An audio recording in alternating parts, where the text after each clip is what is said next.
अस्सलामु अलैकुम वरहमतुल्लाहि वबरकातुह। नापाकी और पाकी का एक अहम मसला आज लेकर के आपके सामने हाजिर हुआ हूँ। एक साहब का सवाल ये है कि हज़रत कभी ऐसा होता है कि हम नापाक होते हैं लेकिन पाक कपड़े को पहन करके कहीं जाने की ज़रूरत पेश आ जाती है, तो क्या ऐसे सूरत में वो पाक कपड़ा अगर हम नापाकी की हालत में पहन लें तो वो नापाक हो जाएगा या पाक ही रहेगा और उस कपड़े में हम नमाज वगैरह पढ़ सकते हैं या नहीं पढ़ सकते। तो बहुत ही अहम और ज़रूरी मसला है। पाकी और नापाकी के जो मसाइल हैं उनको सीखना हर मुसलमान के लिए ज़रूरी है, इसलिए कि पाकी का ताल्लुक़ जो है ये ईमान से होता है, और अगर इंसान नापाक रहे तो ऐसे सूरत में उसकी नमाज नहीं होती। कुरान मुक़द्दस को अगर नापाकी की हालत में पढ़ा जाए तो ऐसे सूरत में वो गुनहगार भी होता है।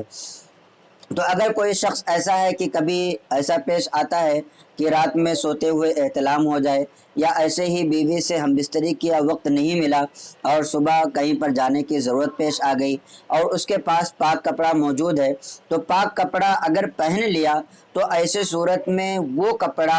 अगर बदन पर कहीं ज़ाहिरी तौर पर निजासत नहीं लगी है तो ऐसे सूरत में वो कपड़ा नापाक नहीं होगा। कपड़ा तो पूरा नापाक बिल्कुल ही नहीं होता है, लेकिन अगर उसमें नापाकी लग जाए, ज़ाहिरी तौर पर बदन पर कहीं नापाकी लगी है और वो नापाकी कपड़े पर लग जाए, तो कपड़े पर जिस जगह लगेगी कपड़े का वो हिस्सा सिर्फ नापाक होगा, पूरा कपड़ा नापाक नहीं होगा। इसी तरीके से बाज़ औरतें हैं कभी नापाक हो जाएं, या इसी तरीके से हैज़ के अय्याम हो और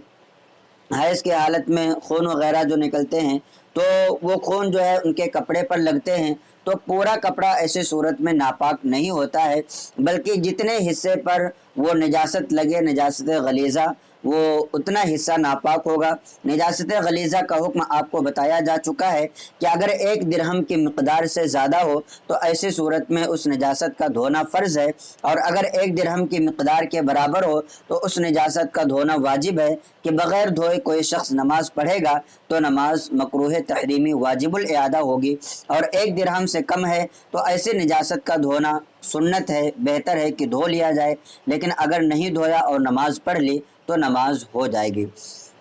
इसी तरीके से कभी कभार ऐसा होता है कि इंसान नापाक तो नहीं होता, पाक रहता है, लेकिन कभी नापाक कपड़ा पहनने की ज़रूरत पेश आ जाती है, तो क्या ऐसे सूरत में इंसान नापाक हो जाएगा या पाक ही रहेगा? तो ये मसला भी याद करने के काबिल है और जहन में रखना चाहिए कि कभी अगर ऐसा वक्त पेश आ जाए कि ऐसा कपड़ा पहनने की ज़रूरत पेश आ जाए जो कि नापाक कपड़ा है, आपको मालूम है कि इसमें निजासत गलीज़ा है, चाहे वो मनी लगा हो या इसी तरीके से और कोई चीज़ लगी हो जिसकी वजह से वो कपड़ा नापाक हो जाए, तो इंसान उस वक्त इंसान पर गुस्ल फ़र्ज़ नहीं होगा। अलबत्ता अगर ऐसी सूरत आ जाए कि उस कपड़े में नजासत लगी है और वो नजासत सूखी नहीं है, अगर नजासत गीली है, ज़ाहिरी तौर पर नजासत लगी है और कपड़ा पहनने के बाद बदन पर वो नजासत लगती है, तो अब ऐसी सूरत में जहाँ पर भी वो नजासत लगेगी, जैसे कभी कभी ऐसा होता है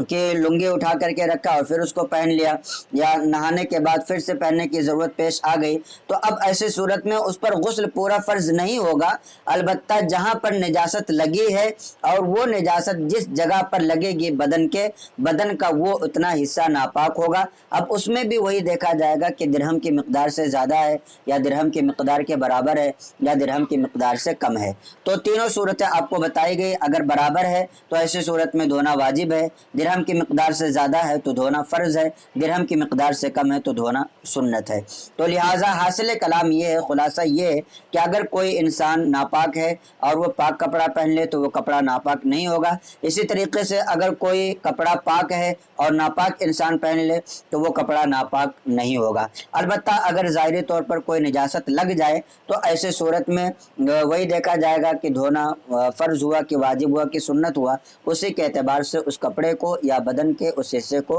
पाक कर लिया जाएगा। इसी तरीके से एक मसला ये भी ऐड कर दूं आपकी मालूमात के लिए कि कभी ऐसा होता है कि इंसान नापाक होता है